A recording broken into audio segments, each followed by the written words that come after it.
Okay, buntagan sa atong mensahe karong buntaga, ang uluhan ani is make every effort to enter God's rest. So manikamo ta nga makasulod sa kapahulayan nga gihatag sa Ginoo nato. Ang atong outline, course, atong introduction. Unya dunay 4 points gyapon ako ihatag sa inyo.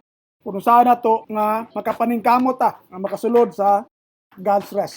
Una, meditate on what Christ wants us to do. Atong pamalandungan kung unsa man gyud ang gusto sa Dios nga atong pagabuhaton. Ang ikaduha, act on what needs to be done seriously. Human ta nakapamalandong kung unsa man gyud atong ang unsay gusto ni Kristo natong buhaton. So most likely natin nakita nga unsay angay buhaton, ato na sang buhaton ang kinahanglang buhaton. Nya akong bitaw seriously. Kay dili man ni siya lalim. So we need to be serious about this para makabuhat kita sa angan buhaton. Ikatulo, know that rest will be given to the weary. So hibalo nga ang kapahulayan ihatag sa mga gikapoy ug mga gilaay. And then katupat, emulate the life of Christ and His apostles. So muna siyang upat, no? Meditate on what Christ wants us to do. Act on what needs to be done seriously. Katulo, know that rest will be given to the weary. And ikaupat is emulate the life of Christ and His apostles. Then atong introspection. Arita sa to introduction. Ningon dire si Christ mismo nagsulti, Matthew 11:28. Come to me, all you that are weary and are carrying heavy burdens, and I will give you rest.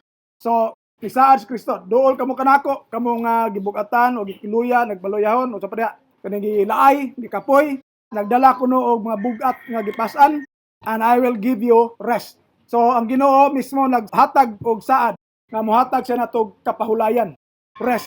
Ayok serious ta ani about rest. Dili ta kutob sa post. Kano sa man ta sige post nga naay rest. Hindi ka matay, rest in peace. Di ba? O nakasagardo, rest in peace. Sure ka ta makapahuway to in peace na sila or wa tay gibuhat samtang buhi pa ta. Dapat atong gibuhat ang atong angay buhaton para they will truly rest in peace. So again, si Kristo nagsaad og rest. Pero napoy gipanre sa Hebrews 4 verse 3, for we who have believed enter that rest. Kita ko nung nagatuo, nakasulod anang maong rest. Just as God has said, as in my anger I swore, they shall not enter my rest, though His works were finished at the foundation of the world. So, magbantay po na ita. Ang Ginoo nagsaad og kapahulayan. Pero yun dia, as in my anger I swore. So, nisaad siya nga, they shall not enter my rest. Actually, he was referring to the Old Testament nga tao. Yang giluwas na, sige bagolbol, dili na mutuo, mutungwa sila kaabot sa promised land. Okay? Ang point lang sa writer is, mutuo ta. Ang pagtuo mo ay makahatag na tuog kapahulayan. Kung di ta mutuo, sige ta bagolbol, dili ta ka-enter ana nga rest. So, tungod di ay ani, kay naay rest nga gisaad, pero kung masuko ang Ginoo, di ta pasudlon na nga rest, Hebrews 4 verse 11. Kaya, let us therefore make every effort to enter that rest, so that no one be fall through such disobedience as theirs. So dili na to gikuha kani nga title, make every effort to enter God's rest. Kaya again, naisaad nga rest, libre na, but kung masuko ang Ginoo nato, dili ta pasudlon anang maong rest. So, mao na maning kaamo ta nga makasulod ana nga rest. Kaya sa iyo nakuha ninyong point nga no nga mo na itong topic karon. Kisa may di nyo ganahan mag-rest day dire. Kisa ay ganahan magsigilag trabaho, walay pahuway. Ha? Kani mga maestro, gatuong estudyante nga sila ray malipay kung may klase. Apil sa maestro oy. Ha? Maestro malipay sa may klase. Kisa pwede ka lang pahuway. Di ba? But kani nga pahuway, muna siya pahuway sa dayon unya nga kanang truly rest and peace. So, ari nata sa tong unang point. Di ba? Di na to pasukon ng Ginoo kay masukon Ginoo. Di ba ta pasudlon atong rest, di ba? Una, pamalandungan nato, meditate on what Christ wants us to do. Kasi siyempre kung nasa gusto, imo nang tumanon, hindi siya masuko. Masuko ng tao, di ba? Bisag ikaw naman na kay gusto ipabuhat, nga dili tumanon. Ganahan kay ka? Or na kay employee. Bisag katabang lang. Ganahan mo ipabuhat, di niya buhaton. Unya may nga, kuya, pwede mo leave ko unyang kon kay nakoy ano. Di ba? Di ta ganahan mo hatag kan bang mo kay trabaho, mag-leave na naman ka. Di ba? So, dili gyud siya maayo nga di natuhon na ako sa gusto sa atong amo nya aron ta makatagaan og saktong pahuway.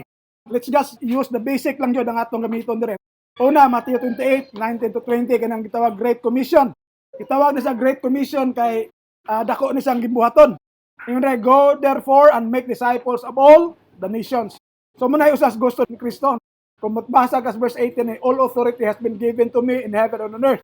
So tanang authority kuno gihatag na niya, unya, ingon niya, panglakaw kamo. Susugo niya. Himuang tinun-an ang tanang nasod, baptizing them in the name of the Father, of the Son, of the Holy Spirit, teaching them to observe all things that I have commanded you, and lo, I am with you always, even to the end of the age. So, muna usa sa simple lang na tuhunaon kung sa gusto sa Ginoo. Gusto niya ang maluwas ang tanang tao, di ba? Gusto niya ang spread nato ang gospel. Gusto niya ang mahimong tinunan ang tanang nasod. Sa Mark's account, Mark 16:15 to 16, yung rin, he said to them, ang he, si Christ, ang them, sa mga disciples, siya, go into the whole world and proclaim the gospel to every creature. So, klaro kayo, tibok kalibutan, gani paadto, ipawali ang gospel, tanang binuhat. Whoever believes and is baptized will be saved. Whoever does not believe will be condemned. So, kana may klaro kayong gisultis Ginoo. Kung maglisod mo gunahuna kung sa may gustos Ginoo, kini na lang. Kay klaro kay ni dayong saka ni Kristo, yang gibilin kani siya. Unya, ang mga disciples nga mahimo tudluan po to observe all nga gisulti ni Kristo. In other words, katong go and make disciples, itudlo po to nato. Di ba? Kay, ingon mo siya, go and make disciples of all nations, then baptizing them in the name of the Father, the Son, and the Holy Spirit, teaching them to observe all that I have commanded you. Apil na tong go and make disciples. Diba? Nya, kada kapubuton gini sa Ginoo, sa aton pakita recently, I think part pagyapon to sa atong predestination topic, katong maghisgot og limited atonement. Ato ni napakita nga sa 1 Timothy 2 verse 3 to 4, muna gingon ni Paul. For this is good and acceptable in the sight of God our Savior. Verse 4, who desires all men to be saved and to come to the knowledge of the truth. So, ganahan ang Ginoo maluwas ang tanang tao. Dili lang kay kita. So, kana, ayok ato na imuni-muni. Unsa may akong na-contribute, nabatay na buhat, ani. Okay? So, I hope dili ang takutob sa recognizing, nagbinitate, ato pong buhaton ng next. So, ayan, na-establish na ko nga ang Ginoo gusto niya maluwas ang tanan mo nang ipawali ang gospel sa tanang nasod, sa tanang mga binuhat. Muna yung kabubuton. So, ang next question now is, nag-act ba ta ana? Nag-act ba ta ana nga sugo? So, unsa may atong nabuhat ana? So, I hope we have to think, unsa may akong ma-contribute, unsa akong mahimo, aron ako siya matuman kining kagustuhan sa atong Ginoo. Gusto niya ang tanan tao maluwas, pero dili na sa maluwas kung way tao sa nga pamato nila. So, aron na ta sa act on what needs to be done seriously. Kini nga atong ipakita kanina nga gusto sa Ginoo, lisod ka ini. So it means a serious Christian to act, di ba? Kay lisod man eh. Muna ako ibutang seriously. In other words, along the way, pwede nga mo-start ka, mo-biya ta, mo-balik ta. Kadong-dom ko sa una, matag Sabado na ami sa Basak, Mandawi. Unsay duha mi ka taxi kay um sakyanan, mabot mi duha ka taxi madto didto. Nahimo na mo na sa Saturday sa una. Karon wala na. So makita na to nga naay mga attempts natin gibuhat kung sa di ma-sustain. So muna nga we have to do it seriously. Sa mga disciples sa una, sa Acts chapter 2 verse 46 to 47 for example, day by day as they spent much time together in the temple, they broke bread at home and ate their food with glad and generous heart. So sa una day by day.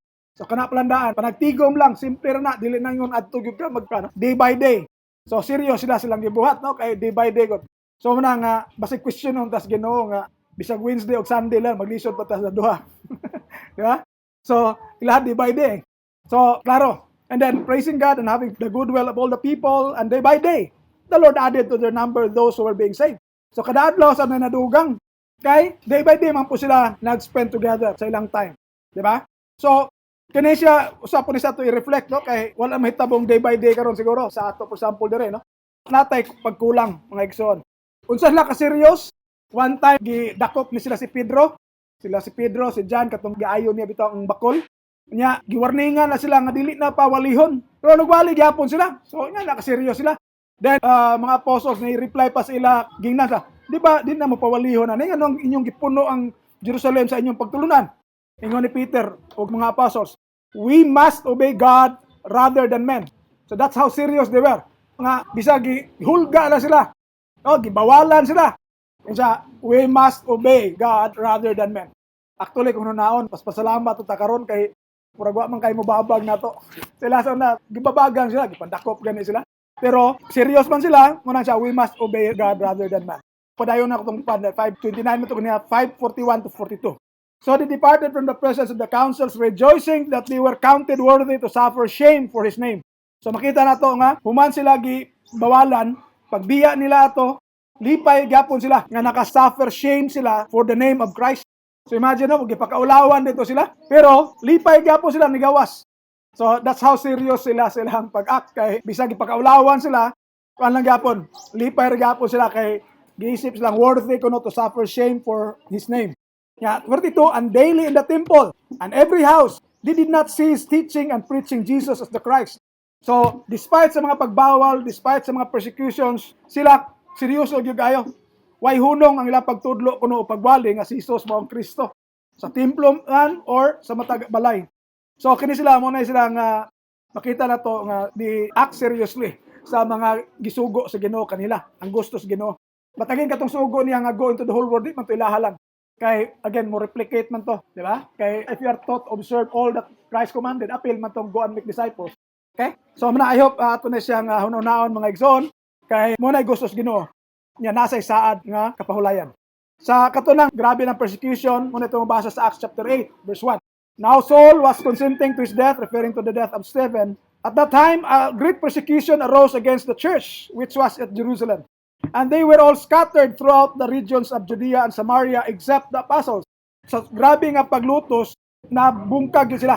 Pero ang persecution wala makapaputol sa ilahang serious business.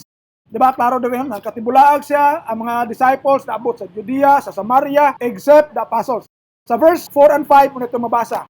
Therefore, those who were scattered went everywhere preaching the word. So imagine, gibungkag sila, gi-persecute sila, gibungkag sila, nabiya sa silang lugar. Pag-abot nung dito, nagwali gyapon. Layo ara nato. If you think about it ba? Layo na kayo sa ato siguro. Kulang kay tani. So, mga ano, and then Philip went down to the city of Samaria and preached Christ to them. Okay? Kita na to nga bisan pa magibungkag sila tungod sa persecution, ni daghan gyapon. Wa gyud matinag sila sa paghulga o sa persecution. That's how serious again they were sa ilang pagbuhat sa gusto sa Ginoo. Gusto sa Ginoo, again, maluwas ang tanang tao. Iyan ang gusto. So, pasalamatan na apil tana, pero ito pong pakita nga to sa Ginoo, nga seryoso po daan. So, sa ilang gibuhat, siguro ma-imagine niyo unsa sila kakapoy, di ba? Kato ilang gibuhat, ma-imagine nato unsa sila kakapoy. Pero, again, na may saa na Ginoo. So, ang third point na nato doon is, know that rest will be given to the weary. Ang tagaan o pahulay, ang mga gikapoy. So, kung wa tayo gikapoy, kaya wa tayo gibuhat, basin wa tayo kapahulayan. Di ba? Kaya logical man. Kisa may tagaag pahulay, katong gapahulay daan or katong naghago. Di ba? Sa mga trabaho, di ba? Nagitawag rest day. Ang employee taga sa rest day, kaya trabaho mo siya. Pero wato siya trabaho, hindi gito siya tagaag rest day. So, muna something for us to think about. Kaya kung gusto tag-rest, dili lang kutob sa rest and peace na imamatay. We have to know, nabasin, dili ko tagaag kapahulayan, kaya huwag mo ko magtrabaho. Arita sa Hebrews 4 verse 9 to 11. So then, a Sabbath rest still remains for the people of God. Kanina, katong mention ako kanina nga nasa verse 3, verse 1, verse 3 sa Hebrews 4, nahisgot to siya about rest. Unya, ingon dia ang Ginoo nasuko, di sila papulayon. Katong nakasulod sa promised land, dili man to siya maoy tinurayng rest yun.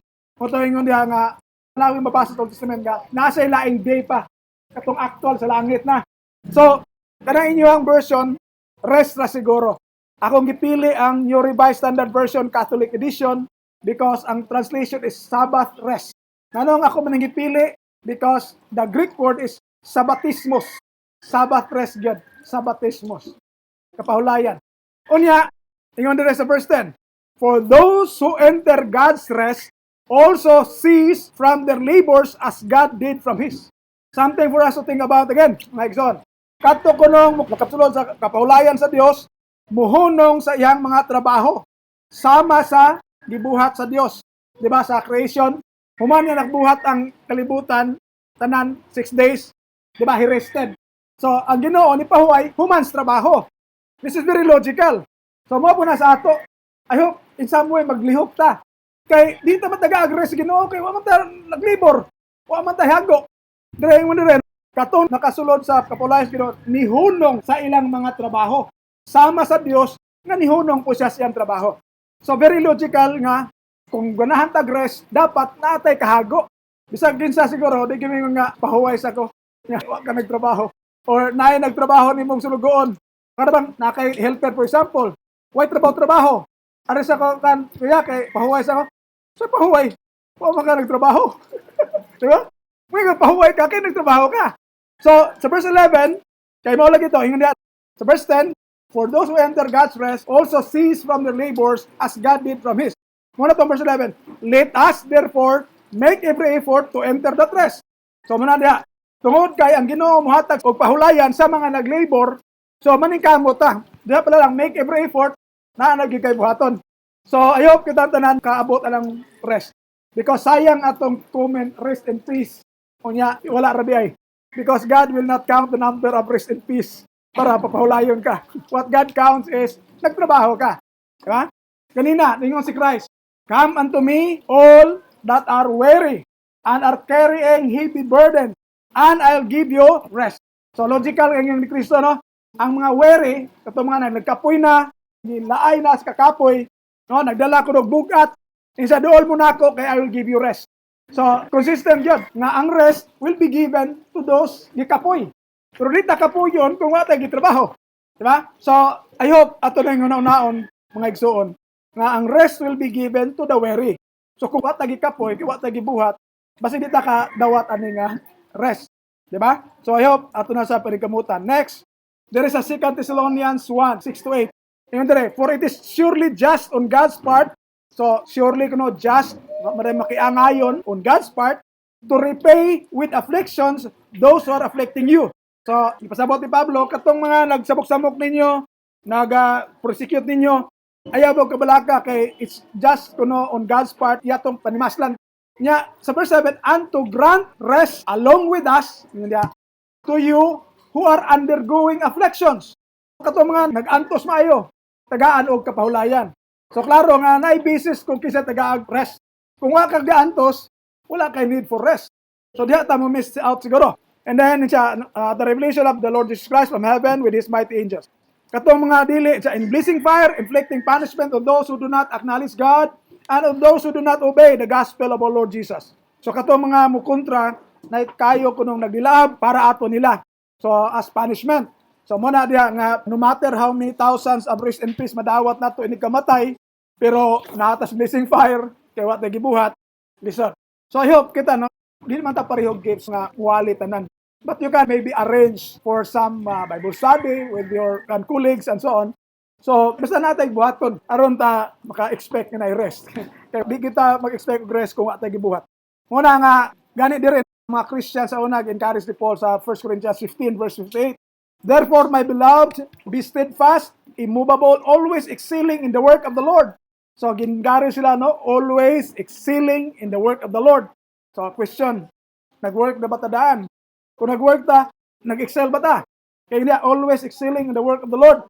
Nga naman, because you know that in the Lord, your labor is not in vain. Diha ko na sa Ginoo, ang imuhang mga kahago, dili masayang. Diba? Klaro kayo. Because you know that in the Lord, your labor is not in vain. So, I hope naklaro na to mga kaigsunan nga those who will enter God's rest are those nag-labor. So, I hope ito na sa hunanaon. Lisod man, di ba? So, muna ang last part na to ron is, we try to emulate the life of Christ and His apostles. Kato sila, wa man to sila ingon nga hayahay po nga kinabuhi. Di ba? For example, there is Mark 6:7-8. And He said to them, come aside by yourself to a deserted place and rest a while. Si Christ mismo nagsulti na, yang tingnan mga disciples. Come aside by yourselves to a deserted place and rest a while. Nga naman, for there were many coming and going and they did not even have time to eat. So kita na to nga ang Ginoo, kauban sa mga disciples, kinahanglan sila pahuway because wala na sila time pagkaon. Nga na sila ka-busy. Diba? So they departed to a deserted place in the boat by themselves. So makita na to nga even si Christ, nakita niyang mga alagad na busy sila, kaya daga ko ng mga tao nga magpuan na. Wala na time gani pagkaon siya adto sa most sa lugar, kato nga layo, nga deserted place, and rest a while. So, God cares for us. Kana kung kita mo work. So tagaan gito kanya niya og rest. Dire sa sulat ni Apostol Pablo sa mga taga Corinth, great is my boldness of speech toward you, great is my boasting on your behalf.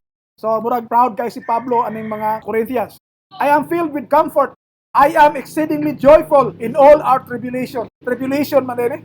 Exceedingly joyful in all our tribulation. Anong malipay makay ka ng krabin mo pag-antos? Verse 5, for indeed, when we came to Macedonia, our bodies had no rest. Ala ko ng lawas, wag ni pahuway. But we were troubled on every side. Outside were conflicts, inside were fears. So, makita na to nga grabe kayo example ang mga apostles. Nilahotay gini sila. So, kita na wag na sila ipahuway. So, i-compare na tong life sila ba? Kung sila walay pahuway, kita sige lang tagpahuway po siguro. So, muna nga, kay grabe magkahago si Pablo sa 2 Timothy 4:7-8, muna niya. About to die naman siya, I have fought the good fight. So, kung fight ka, dili na siya yung relax. So, I have fought the good fight. I have finished the race. So, ni-appeal ka grace, dili po na siya yung nga relax na ka. Diba? Asa man ang race nga, muragwa gay buhaton. Diba? So, I have kept the faith. So, nganong malipay man to siya ato, nga grabe ka kanya, is finally, there is laid up for me the crown of righteousness, which the Lord, the righteous judge, will give to me on that day. And not to me only, but also to those who have loved His appearing. So, muna siya nga, bisag kapoy ta, diha sa atong pagkristohanon, di kita angay nga, mawad-an o paglaom, malipayon magyapon ta because dunay saad nga tagaan kita sa Ginoo kapahulayan. Nya, kung masipya ta, relax ta diri, nya, maimpirno ta, petigyan ng luya nato. Muna nga maning kamot ta. So magtinabangay ta aron ta makalikay sa bawang lugar sa impierno ug makakapot gid ning rest nga gisaad sa Ginoo nato. Kay nga man dia giset aside pa niya day nga tagaan ta niya sa ilang kapahulayan. So I hope nakita naton una is maghunahuna tag unsa may gusto sa Ginoo natong buhaton. Kay siyempre just like any boss, nagi na siya isugo. Ang imong buhaton is according sa sugo sa boss, di ba? Once nag-up na ka ato, then kapuyo na ka to. Kapuyo na ka. So muna nga kay gapoy ka tagaan kag rest. Di ba? Very logical. So una again is what to? Meditate on what Christ wants us to do. Then after that, after knowing unsay gusto sa Ginoo, simple lang kayo. He wants all to be saved. And then after knowing that, we act on what needs to be done. Yan, seriously. And then ang humana na medyo kapuyon na siguro ta, we have to remember that rest will be given sa mga gikapoy. Rest will be given to the weary.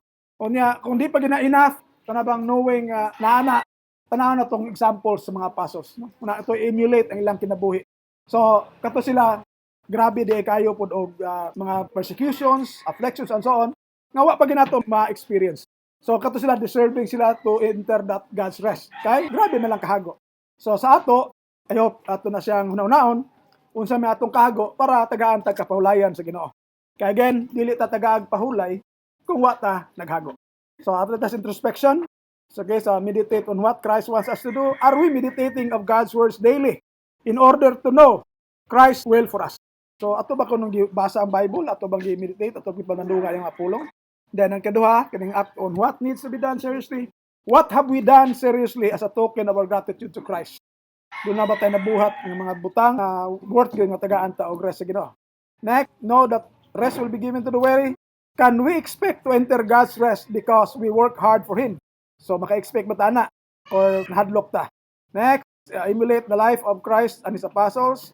Have we ever tried living a life like the apostles? Always serving the Lord.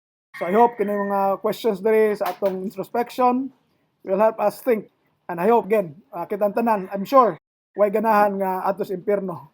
We all want to be with God in heaven. Then, kana nga rest, ihatag na ba na sa Ginoo sa mga naghago. So, from now on, let's think, what can I do to help save the lost? Kaya mo ito iya pinakagusto. Dili siguro ni sarili nga you conduct the Bible study yourself kung hindi kaya, but maybe you can arrange for Bible studies, you can encourage others. Kanay uban nga mga ganahan. Like si Sis Zini karubago na sige padala, pan kayo, kada siya murag interesado kay let's pray nga unta mo ma-sustain yan. Yang gana. And then, mubalik ni siya after sa bakasyon, magpadayon ta mi. So, gana lang. Dili necessarily nga kamo gyud maningunay, but maybe you can arrange for Bible study para makapangyapon mo. Kay somewhere or another na nag-push nato. For example, si Joshua sa una, yang gidala si Gila. So, si Gila is with us now. So, yan no? everyone na ay gadala nato dire. Okay, salamat. Naot natin na po ng butaga. May God grant us rest eternally once we are done here on earth.